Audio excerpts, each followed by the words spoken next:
I'm Marley. And I'm Tess. And welcome to Book Emporium, 100% more dick free. Excellent. In this podcast, in case you didn't know, we have one of us read a book that the other one hasn't read and then summarize it to us for our audio pleasure. And this time around, it is my turn to describe a book to Tess. In our last episode, if you haven't listened yet, go back and listen. It was part 1 of A Soul to Keep by Opal, Reyne. So this is going to be part 2 of A Soul to Keep. And we're going to get into the rest of the story that I didn't get to tell last week. I'm very excited to jump into it. All right, where we last left off. Rhea starts cramping, and Orpheus smells blood on her and goes a little feral, so he has to recuse himself outside because, lo and behold, she's gotten her period. Oh, and he likes it. Well, he wants to eat her again. It's kind of reverse old-timey period. Instead of locking the woman inside for superstitious reasons, he's like, I'm going to lock myself outside. Yeah, essentially, because he's a problem here, right? Yeah, I'm going to go sleep in the yard. After a few days of him just staying outside and trying to stay away from her, when Rhea's trying to sleep, Orpheus comes back inside and is hovering over her, trying not to eat her. He's just salivating. Yeah, basically. And she's just, you can't help yourself, can you? She hugs and strokes him, which calms him down. And his hand lands on her lower back and is kind of like a heating pad, which soothes the cramps. Must feel incredible, right? Yes. He went away to hunt to try and ease his hunger, but confesses that he's pretty much always hungry no matter what he eats. Rhea's stroking him and says she wants to see his cock. Since she can't feel it through his pants. Wow. Wow. Okay. Strike while the iron is lukewarm. Just any opportunity. Show me, show me. Really? Turns out it remains inside of him unless it's in use. So, he's got a pouch. Yeah, he has a seam. A slit. Yeah. Yeah. Actually, not that uncommon. You ever read Mermaid Smut? Comes up a lot. Well, yeah, because if you're a merman, you don't want that thing just flopping around outside of your tail. No. That's very not hydrodynamic. It makes perfect sense. I could go on about the pros of penis slits. I could talk a lot about them. There's lubrication reasons. There's a lot of things that they have going for them. Continue. Yeah. Well, speaking of lubrication. You're like, oh, God. Speaking of lubrication, she gets it to come out. She's like, come on, buddy, come on. She's fingering him now. Yeah, basically. Yeah. She's saying she wants to pleasure him, and the base is surrounded by 4 tentacles. Oh, yeah. We have tentacles. Yay! Yay! It has a slime coating on it, and the head is sort of oval-shaped, and it's got some texture described as frills on all 3 sides. It's girthy enough that her fingertips barely overlap. Barely overlap. Okay, and we've got frills for her pleasure. Uh-huh. This so, is interesting. Okay. Now that we know what the peen looks like, before I continue, where do you think it lands on the monster fucking scale? One more question about the peen. Okay. These, the tentacles, how long are they? Do they wrap around? Can they, like, grab her? They can grab her. Okay, yeah. This is 5. Okay.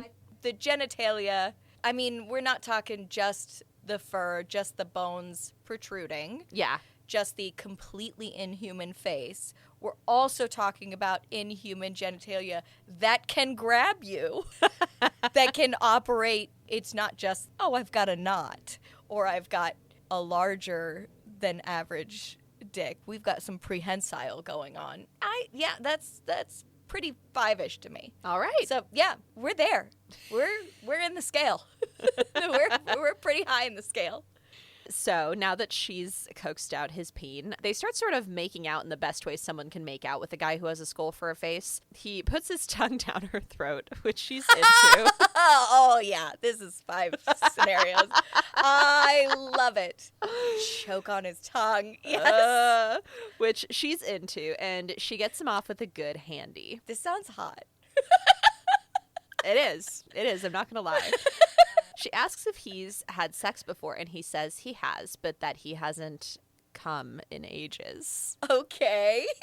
Finally, Rhea's cycle is over, and she's able to go outside the next day, and they settle into a rhythm of her sword training, Orpheus even grabbing a demon for her to slay so he can be certain she can protect herself. He offers to make her a chair, and Rhea offers to make him something in return, which makes Orpheus blush again, something he says he never did before her. Why a chair? Because the chairs in the house are suited for him, so they're really big. Okay, that makes sense. And also like a chair for the garden, because he brought her a tree stump to be a table for her to sit in the garden, but she has to sit on the ground. So he wants to make her a chair so that she can sit outside as well. Yeah, that tracks. If every chair in your entire house is bar stool height. Yeah. You're like, all right, well, kicking my feet is fun for a little while, but after a bit, it gets old. He decides he's going to go hunting for a couple of days to get her meat, now that he knows she is well trained with the sword. When he leaves, Rhea seriously does consider running again. She has the scent masking spell he put on her from the bath, food, and a sword she could take with her, but she can't bring herself to do it, and convinces herself it's because she needs to be better with the sword to survive. She's like, I just need to get better at sword training. Yeah, That's it has it. nothing to do with tentacle penis. Not at all. No. Truly, though, she does hate the idea of leaving him alone and wonders after the other human that lived with him again, his ex.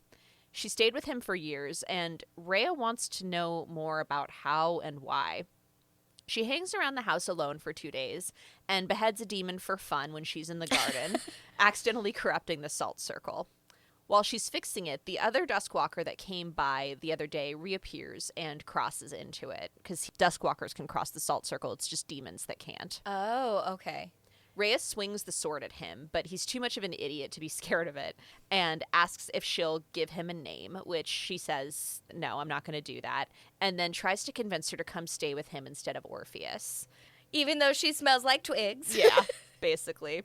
He's trying to steal her. Again, he's not super smart, and he is kind of like, oh, I want a human too. Maybe I'll just take this one that's already here. Yeah, it's better than going the whole 9 miles or whatever, 9 yards. Thank you. Yeah.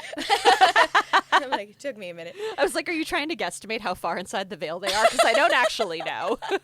Nah, I was trying to do fancy words like sayings that I should know, but have forgotten in favor of animal facts and weird metaphors. Suddenly, while they're talking and she's refusing to go with him, Rhea is attacked by a flying demon who is able to get across the salt circle because they can fly. They don't have to cross it. Yeah, just like a tall wall. The demon hurts Rhea's shoulder, but the unnamed Duskwalker grabs it and fights it off for her. Aww. So he protects her. Sweet baby confused weirdo. Unfortunately, he does get injured, which makes him want to eat Rhea, so she has to barricade herself inside the house. Eventually, he calms down, but he's still bleeding from the fight with the demon and has to keep hanging out by the house, even as Orpheus comes back. Yeah, he's got to take his 24 hours magic recovery time. Orpheus managed to kill a deer without spilling any of its blood, and also obtained an entire beehive so Rhea could have honey. Okay. He's come back with, he just karate snapped the neck of a deer. Yeah. And he's got a buzzing hive of bees. I mean, I think the bees are dead by now, but yes, he does have a hive of bees. Murdered them one by one. Here is your hive.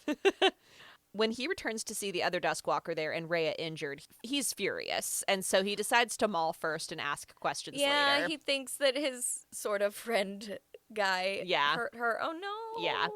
Orpheus starts beating the shit out of the other Duskwalker, but Rhea jumps in and hugs him from behind and begs him to stop, saying that the other Duskwalker saved her life. She manages to talk Orpheus down, and Orpheus asks him why he was there at all, to which he says he just wanted to talk to Rhea. He's like, I just wanted to talk, that was it. No big deal. I didn't ask her to leave with me. No. Don't worry about it. Stop hitting me, please.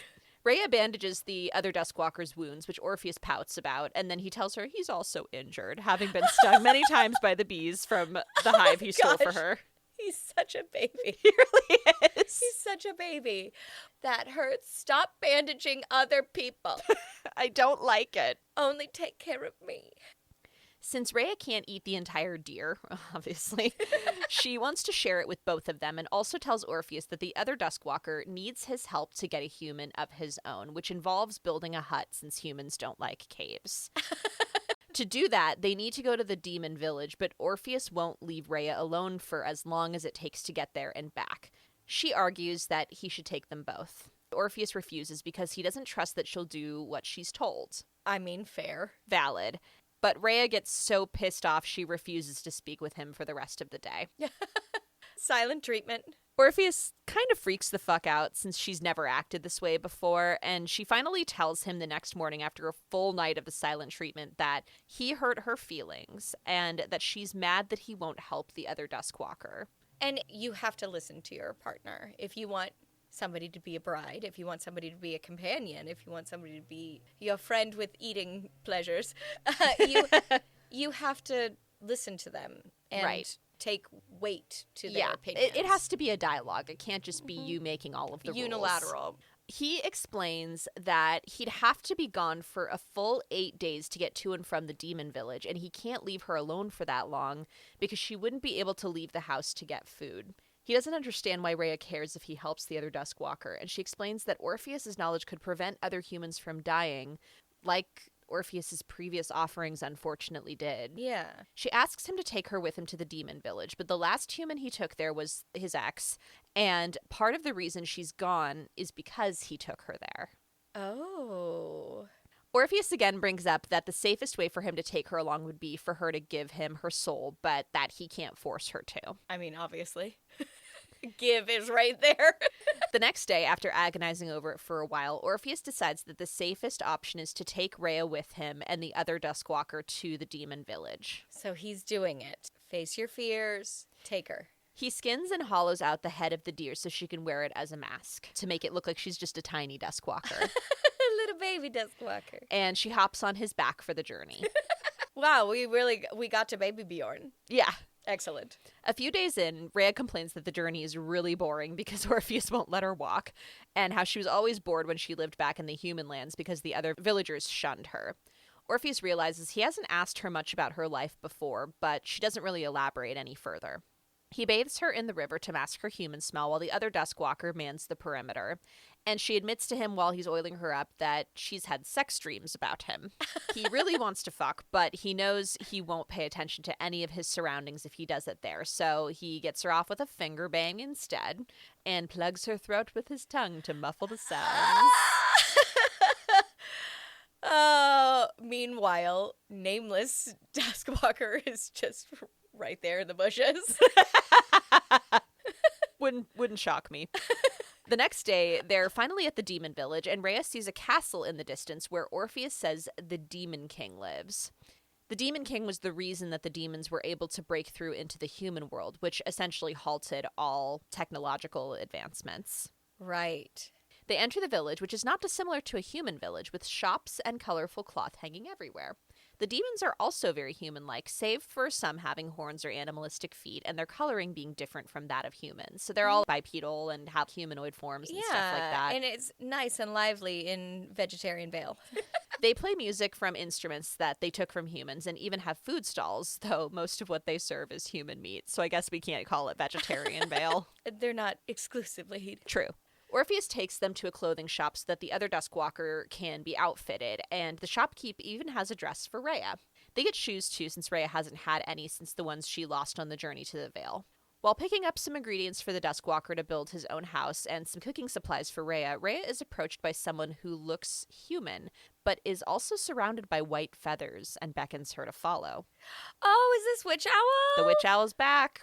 Rhea gets away from Orpheus to track her down, and they wind up at a bookshop with a cat demon guy behind the counter. Orpheus realizes the Witch Owl must have been the one to summon her when she explains, it's like, why did you run away from me? It was the Witch Owl. She left feathers for me to find around the shop, and he's like, okay. So he lets Rhea stay alone to browse for whatever the Witch Owl wants her to find, and he leaves to go be with the other Duskwalker.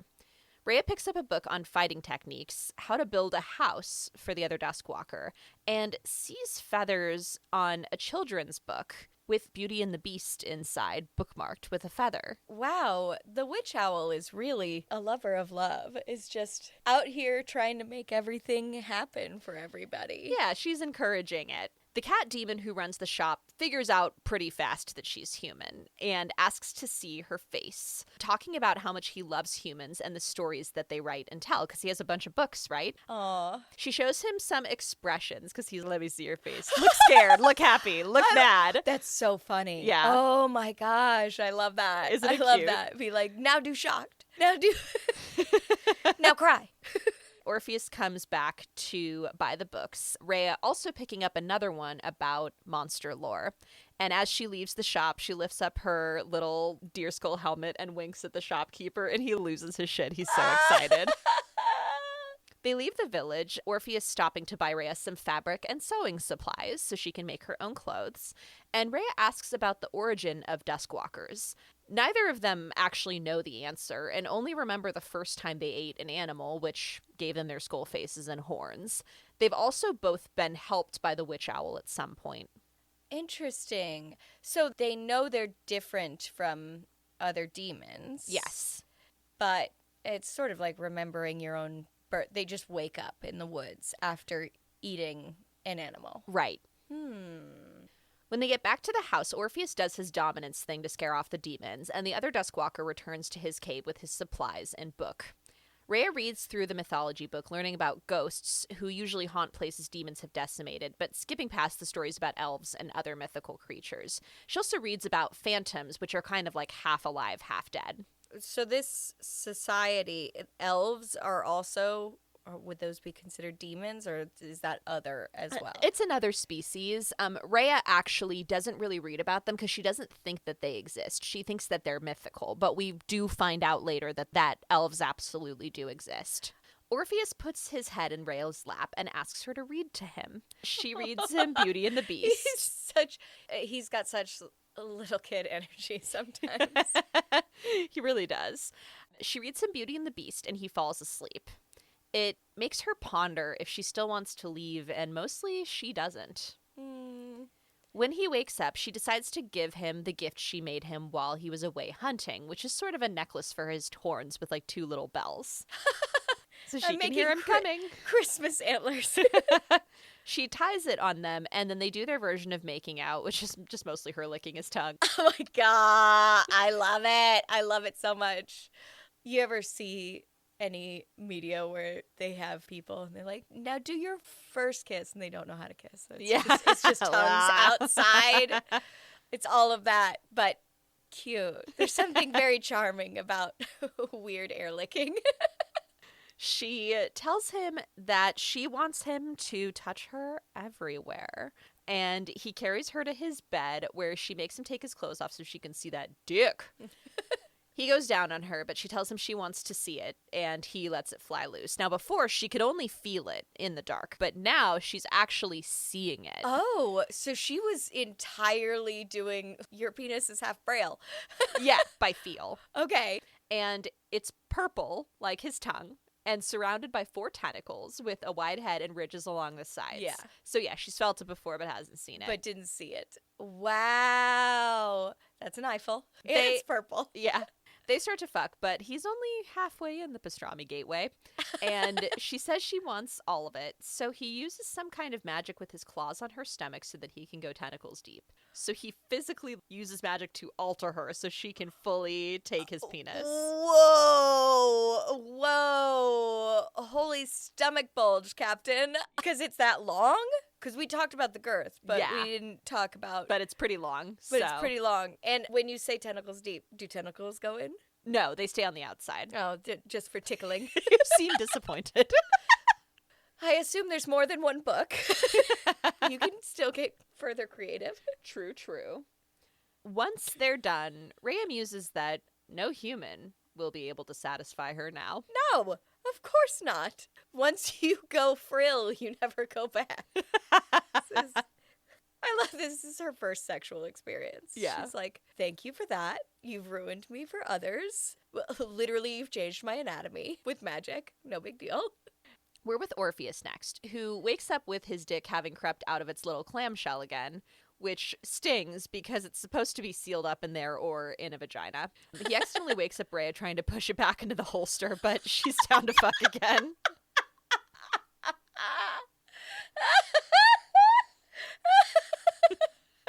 Amazing. He wants to keep her forever, he's decided, even if she won't give him her soul. All of the suffering he went through with losing his past offerings was worth it to have her. Aww. As he violently shoves his penis back in the pouch. Get back in there. I'm so happy to have her.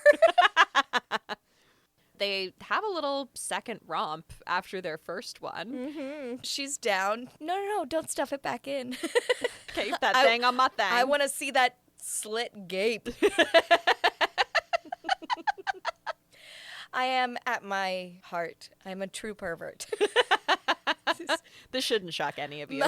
No, Marley's known for a while that she's not allowed to be surprised by anything I say. We're in good company, because I'm also a pervert.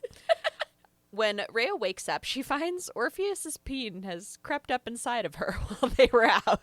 Wow, and she didn't notice? Yeah, I guess not. Wow, there's comfort boning.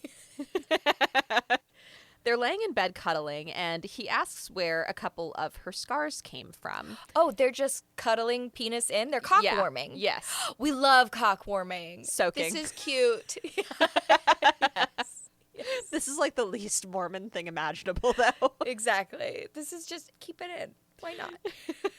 He asks her where those scars came from, and she admits with some pressing that she was attacked by some other villagers a few times who threw rocks at her and even nailed her door shut at night so she couldn't get into her house. Gosh, I'm so glad that she's not with this community anymore. They were awful, and Orpheus, very justly, offers to kill them for her, and Rhea's like, yeah, I'd be down. I love that she's not high and mighty. She's like, yeah, you should.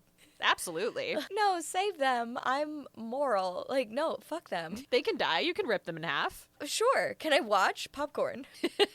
He gets up to get her some food, and she notices for the first time that he has a tail that's about a foot long and curled up at the end like a deer's, but he won't let her touch it because it's sensitive. Wait. It's a foot long and it's curled up. He's just a big deer. Yeah. You touch it. Touch it immediately. Don't listen to him. It's too sensitive. The cock's fine, but the tail is too sensitive. What is he, ticklish on his butt? Maybe. I love it. Pull his tail. That's the Duskwalker G-spot. Just yank at it.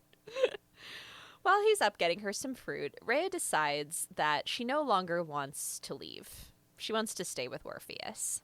They get in the bath together, and Rhea asks him for more information about his ex. She's very curious, and he's been super cagey up until this point.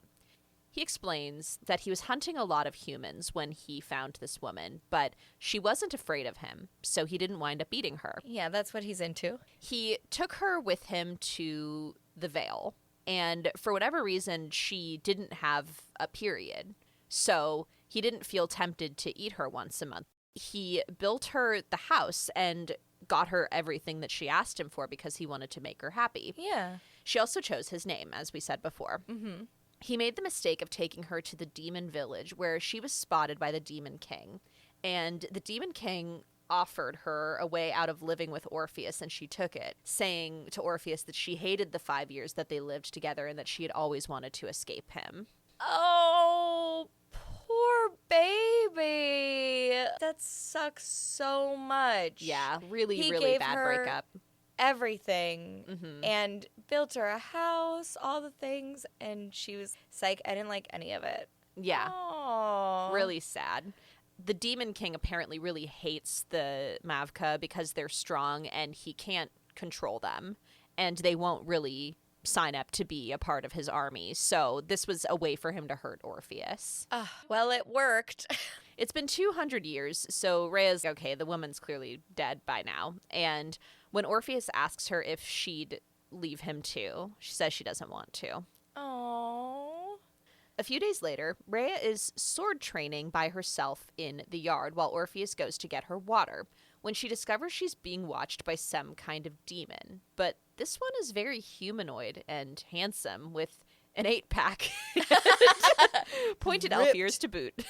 Oh, Right? Is this the introduction of the elves? He introduces himself as Jabez and is actually able to step inside of the salt circle. Oh, so we know he's not a demon. He offers to take Rhea away from Orpheus, but she isn't interested. She's been offered by so many different beings at this point. A Duskwalker has offered to take her away. Jabez has offered to take her away. So she says she is interested, but he isn't taking no for an answer. He rips off her amulet, grabs her, and teleports them away from the house before she can call for Orpheus's help. Stuffed in a sack again. Man. Orpheus gets back to the house, having scented the Demon King, because that's who Jabez is. Oh, shit. But too late to stop him from taking Rhea. Oh, no. It's happening again. He just got confirmation. You won't leave with him, right? No. Yoink. Yeah. He wonders if she left of her own free will, like the other woman whose name was Katerina. But Katerina had never been affectionate with him the way that Rhea is, and he believes that Rhea truly cares for him. So he decides he's going to pursue them and storm the Demon King's castle. Okay. Meanwhile, Rhea is in the throne room suddenly, where Jabez has teleported her, where there's a beautiful, well-dressed human woman that is clearly Jabez's consort. She remarks that Rhea isn't afraid, which must be why she's survived in the veil for so long. No, it's fucking Katerina, isn't it? It is. Oh, It is. God. It's Katerina. It's already so heartbreaking for Orpheus. I can't. My hands are covering my face. I'm like, I can't watch. I can't watch as the words come out of your mouth.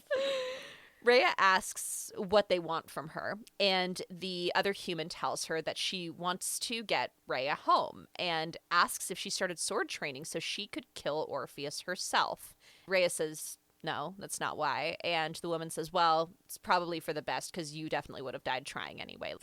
They admit that they've been watching her and Orpheus for some time, though they can't see inside his house, and that they have been the reason that some of Orpheus's other offerings disappeared. Why do they have such a vendetta against Orpheus specifically? We know that Jabez hates Orpheus because the Duskwalkers won't ally themselves to him, right? They're not kowtowing. So. Exactly.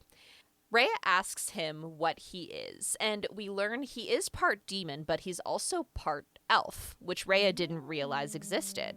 Jabez is bored with all of this and decides to fuck off to some other part of the castle, while the human woman takes Rhea to another room, saying she doesn't have to, quote, hide the shame of what she's endured living with Orpheus for a month and a half. What does she think she's ashamed of? Bouncing on that dick. Bouncing on it crazy style? Mm-hmm. She runs Rhea a bath, and Rhea kind of plays along with this, hoping that she'll be able to find a way to escape. When Rhea returns to the room to change, which the woman expects her to do in front of her, she notices the scars on Rhea's abdomen where Orpheus altered her for sex. Then she shows her the scars on her own stomach, proving that she is, in fact, Katerina. I can't. They have a magical my vagina's different scar. Yes. Matching tattoos. Eskimo sisters! Katerina has been kept alive by Jabez's magic for 2 centuries, and that she generally likes living with him and could never be satisfied by a human man after Orpheus elongated her eternally. Oh no, my lobster is too buttery and my steak is too juicy. I know, I can fit even bigger dicks. This is a size queen kind of book. I mean, and Jabez, she's like, he can barely satisfy me and he's hung, so. He's also got magical dick, but sans tentacles, it's a bum ride. It doesn't hit the same. She tells Rhea that she was desperate to get away from Orpheus and essentially interpreted every kind thing that he did for her was for his own personal gain. But Rhea knows Orpheus and how sweet he is. Every single thing she's just like, he's just trying to trap me. Exactly. Yeah, she's super paranoid. Yeah, she really saw the worst in him, and she really wanted to see him as a monster. So she did. Katerina clearly hates Orpheus and finds him repulsive, where Rhea feels the opposite, but Rhea keeps this to herself. She has a hard time sleeping, and the next day at the breakfast table, she asks Jabez about where he came from. He came from another realm with elves and demons in it and was the product of an elf and a demon mating. So there's another place? Yes. Not even just the Veil? Yeah. Oh my. Worlds upon worlds upon worlds. Exactly. It's the metaverse. He brought the demons to the human realm via a portal with a plan to make an army of demons so that he can go back and kill all of the elves. So he created the Veil. He just hates his own people. Yeah, because elves hated him for what he was since he Yeah. was part demon and hunted demons nearly to extinction. Gotcha. He's going to get back at them. And he occasionally returns to that realm to eat them so he can grow stronger. But there's lots of revenge plots going along. She's like, I'm fine with killing the humans. I'm fine with killing the elves. They're in a little bit of alignment here. Kind of. They're interrupted when Jabez notices Orpheus has entered his territory, and Katerina gleefully says she's going to kill him, which is, of course, the actual reason they took Rhea, not to save her. They were trying to lure Orpheus in so that they could kill him. The Mavka are nearly impossible to kill. Again, even if you cut their heads off, they won't die. But they tortured another Mavka, one with ram's horns, and they figured out that you can kill them if you break their skull. Oh, this is horrible. These people suck. Yeah, they're the worst. Jabez notices Rhea's fear over this, and they figure out that she cares about Orpheus despite her playing along with Katerina's hatred for him.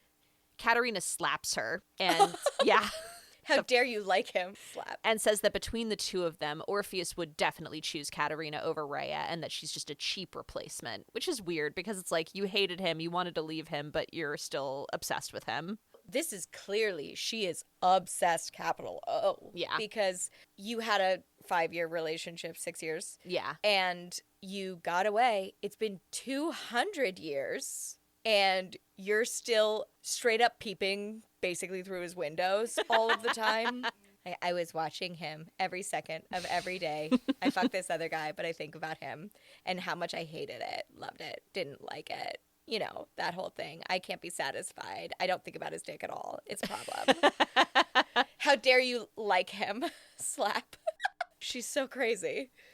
Jabez then pushes Rhea inside of his cloak and makes them invisible together so that she'll have to watch Orpheus die because Katerina's going to kill Orpheus. Yeah, for funsies. Why not? She They're asks- super into torture. Yeah, and well, she asks him, why are you doing this? And he's like, Katerina really wants to kill him, so I just want to make her happy. And also, he refuses to join me, so fuck him. Okay. Why is everybody doing all this shit for Katerina? Katerina sucks.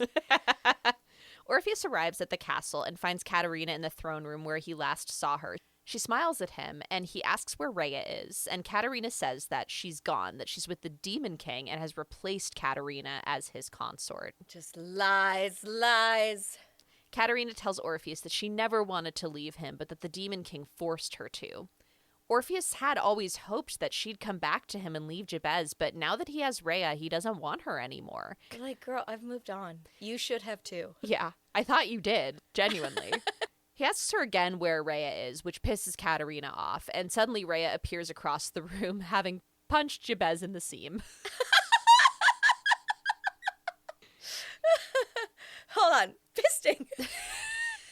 Rhea tackles Katerina before she can stab Orpheus in the skull and punches her in the face. The two of them begin sword fighting while Orpheus and Jabez battle, neither of them gaining the upper hand since they're pretty evenly matched. Rhea manages to stab Katerina through the chest with her sword, but before she and Orpheus can get away, Jabez throws a knife into Rhea's back. No. Somehow, Orpheus manages to summon a protective shield around them as he holds Rhea against him while she bleeds out. Rhea's sadder than anything that Orpheus will be alone again, and even though she doesn't know if she wants to live for eternity, she asks him how she can give him her soul. Orpheus says she just has to want to offer it to him, and a glowing light comes out of her chest that is in the shape of a tiny orange woman with little green orbs for eyes. Oh, she has a little orange and green spirit. This is her Yeah. mood ring colors. Exactly. Oh. Orpheus eats it. What? Okay. Not what I expected at all. Yeah. I thought he was just gonna, I'm imagining like Tinkerbell. Oh, it's so cute. Oh. I mean, what do you expect? And Not that. Not that. I was expecting him to put it in his chest. That's what I truly expected. But the fast track way to inside of his body is for him to eat it. I suppose. I don't know why I expected different. Should have seen it coming. Didn't. There we go. Sign of good writing. I didn't see it coming. There you go. Rhea loses consciousness after telling him that she loves him. Aww. She dissolves into ash in his arms. Oh. And Jabez claps because he's an asshole. Orpheus doesn't... is happening right now?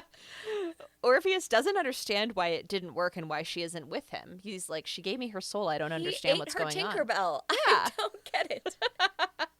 Orpheus attacks Jabez again, assuming he has Rhea somehow, and Jabez basically Spartan kicks him through a portal back to his house and says, bye ho. Okay. Orpheus is distressed and is looking everywhere for her, but he can't find Rhea despite feeling the warmth of her soul in his chest. So he feels her there, but he can't see her. Even teleported, does he feel like she's nearby, or is it just the little Tinkerbell clapping? He can't feel her. He just feels the warmth of the soul in the Gotcha. chest.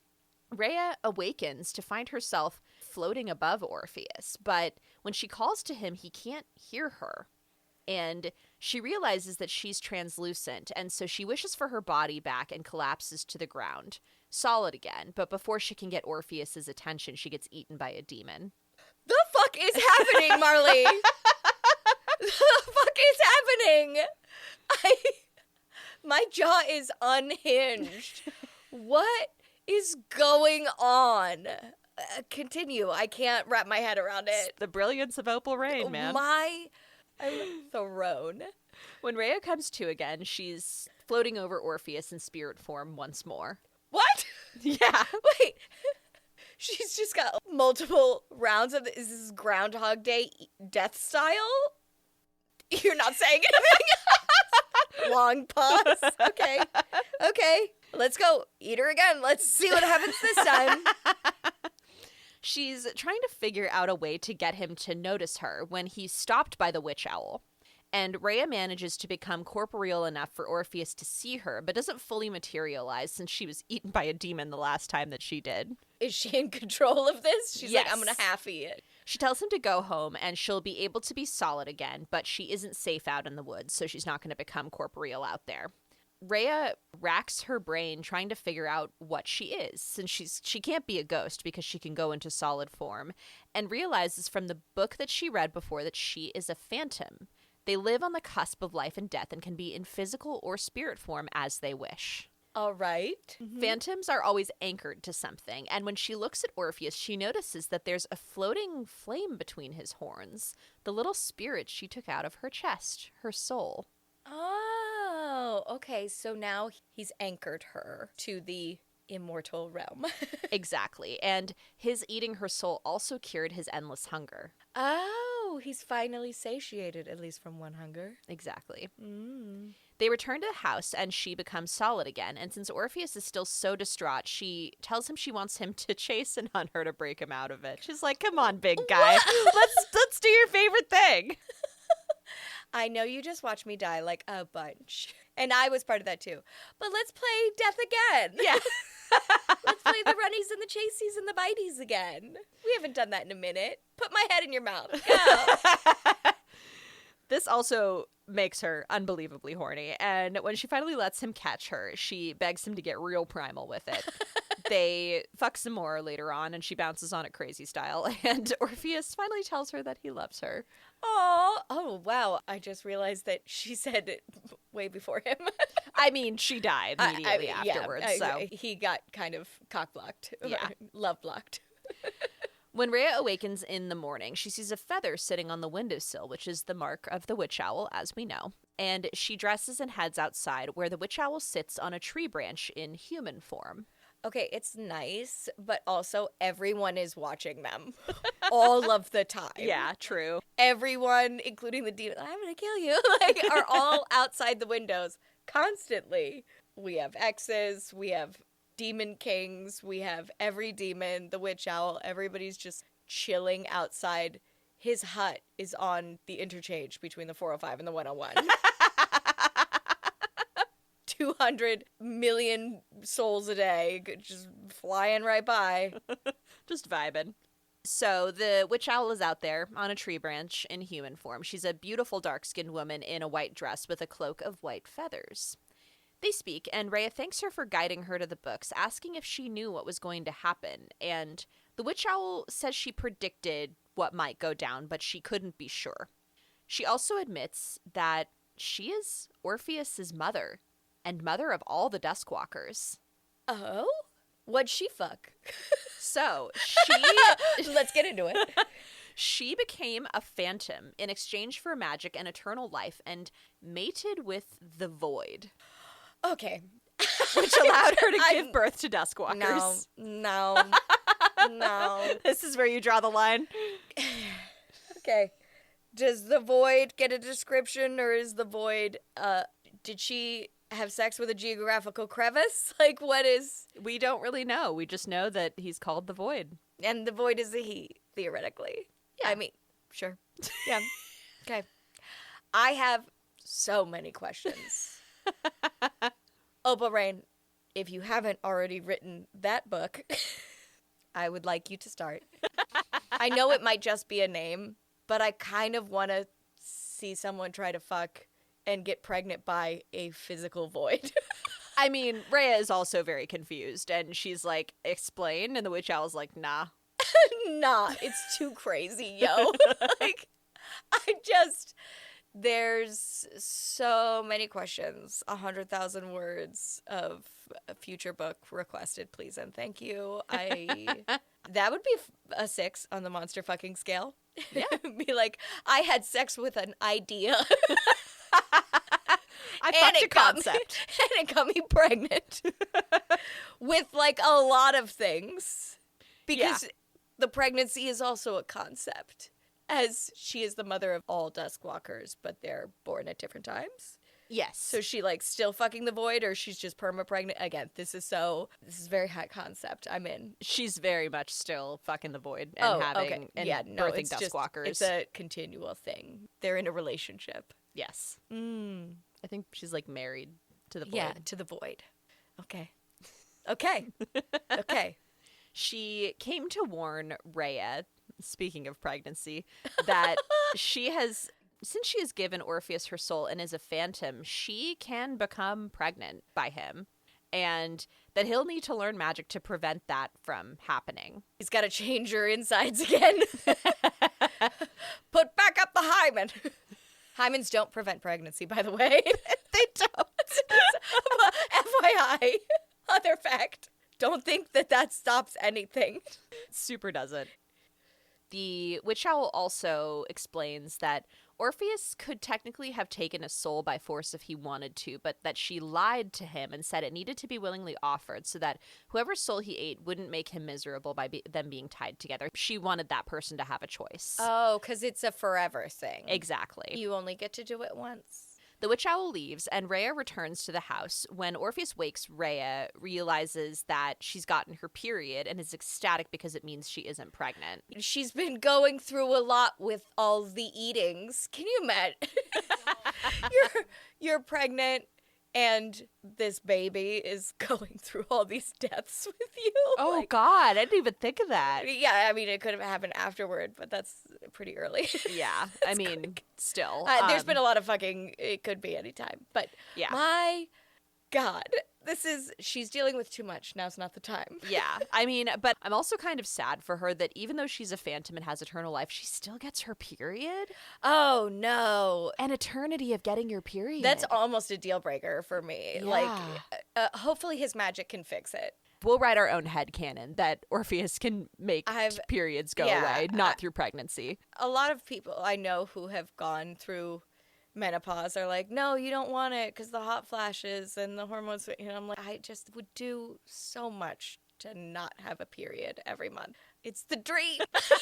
As somebody who has an IUD and doesn't get a period, the convenience is top tier. Yeah, I'm a birth control pill girly, and the hoarder levels I go through, I'm like, I'm going to have a period for 6 months and then I'm never going to have one again because I'm never going to touch those sugar pills. We don't do medical advice on this podcast.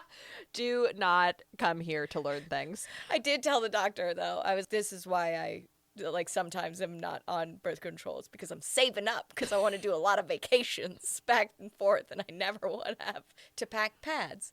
And she's like, yeah, that makes sense. It's true. I've gotten my period on vacation before. 0 out of 10 stars. Would not recommend. I had to buy tampons in Slovakia while trying to translate anything, and my dad was there to help play charades. It was a great bonding time.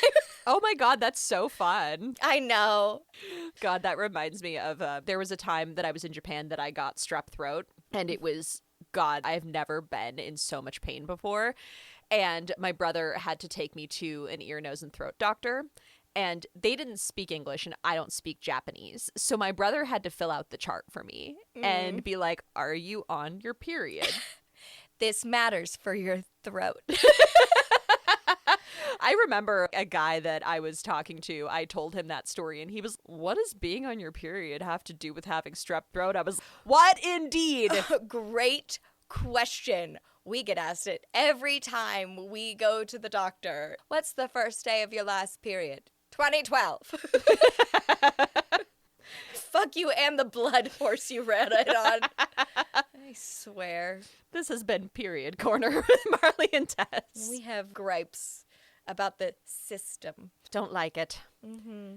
So Rhea is not pregnant. She has her period, and she tells Orpheus that she doesn't want to have a kid yet, even though he'd like to someday. She's like, someday, but not right now.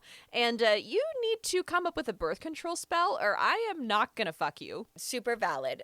Also, what is she going to give birth to? Right. It's half ghosty phantom, which she is now, sort of creature. Is it gonna come out on 4 legs? I have many a question. He's 7 foot tall. There's worries. There's a lot to consider there. There's worries. You need magic spells for a lot of things. You need to go a book learning immediately. Time to start studying. Go ask Mom. Has she told him that his mom is Bird Lady? No, actually, she doesn't mention it. No, she's like, I'm going to keep that to myself. Listen, that's not important. It's not information you need to have, man. You got to keep your cards close to your chest. In the epilogue, Orpheus is out hunting when Rhea suddenly appears next to him, and they figure out that they can't be separated for more than a day or she'll return to him because he has her soul. He offers again to kill the men from her village who tormented her, and she suggests he let the other Mavki eat them so he'll be less of an idiot. Oh, smart. Yeah. She's got problem-solving skills. She really does. She's back to our regularly scheduled programming. Go eat those bastards. She shares that she wants to travel the world, and he's very much willing to do so to make her happy. And that's the end of A Soul to Keep. Oh, I love it. Isn't it fun? It's so fun. How many books are there in this series? Because it's a series, Duskwalker Brides with an S. I believe there are 8 books. 8? Yes. Ooh, okay, so next one is Nameless, and then it goes on from there. Exactly. The next one is called A Soul to Heal. And you do know that one of them is not the Void. Yes. I've read the first 4. And actually, and you haven't hit the void yet. In the second one, spoiler alert, in the second one, A Soul to Heal, the question of what you birth if you fuck a Duskwalker is answered. Is answered. Oh, okay. Alrighty. So the third one is my personal favorite of the 4 that I've read, even though I really like the first one, just because the main character is a genuine monster fucker. She's not, oh, no, I shouldn't be attracted to you. No, she's like, I am attracted to you. Just whip it out, yeah. whip it out, show whip me, it out. show me. We're in the woods, we're going in the veil. Like, yeah, it smells like death. Show me your dick. Excellent. We love a monster fucker. It's fantastic. We love enthusiasm. We should talk about this, and everybody let us know your opinions, but sometimes we do run across that where we like a later book in a series even more than the first book in the series. Yeah. And how amenable would our audience be to skipping and being, okay, this is number 5 in this series. Yeah, that's a good question. And we will introduce the world and all of that. But if it's standalone enough, a lot of these end up being standalone romances just set in a world. So, like, there would be some catching up, but not a ton. And there might be some cast appearances of couples, but... Right. Well, if you guys, remember, if you listened to the episode where I covered Choosing Theo, the Clucanians book series is 8 books long. I just finished the 7th one. I'm about to start the 8th, and I liked all of them, but in the spirit of this, I really liked the 7th one. I think it was my favorite of all of them. And it's hard to choose because all of them are great, but I really enjoyed the 7th one for whatever reason. That one I vibed with. Yeah. So do tell us if you guys are open to us doing a later book in a series, or, if you want them covered in chronological order. If that's something you guys want, again, let us know. We aim to please. Some books, it is a little bit harder than others because they're very, very long. Yes, this is true. But I like the idea. We might just do it for shits and giggles one day and be like, this is the 4th. No primer. We're doing it unlubed. Let's go. You a freak girl? Mm-hmm. Always, always. Let's chafe. Nobody likes that. Somebody does. Some sadist. Somebody has a kink for that. Yeah, I'm somebody sure. has a kink for chafing. It's not mine yet. Find me the book. Send us your recommendations. bookemporium@gmail.com. Inbox flooded. I love it. We are also on Instagram, Book Emporium Podcast. We are Book Emporium on TikTok. We will see you next time. We love you. Thank you for listening. We love you. We adore you. Go fuck the monsters of your dreams, and we will see you next week. Bye.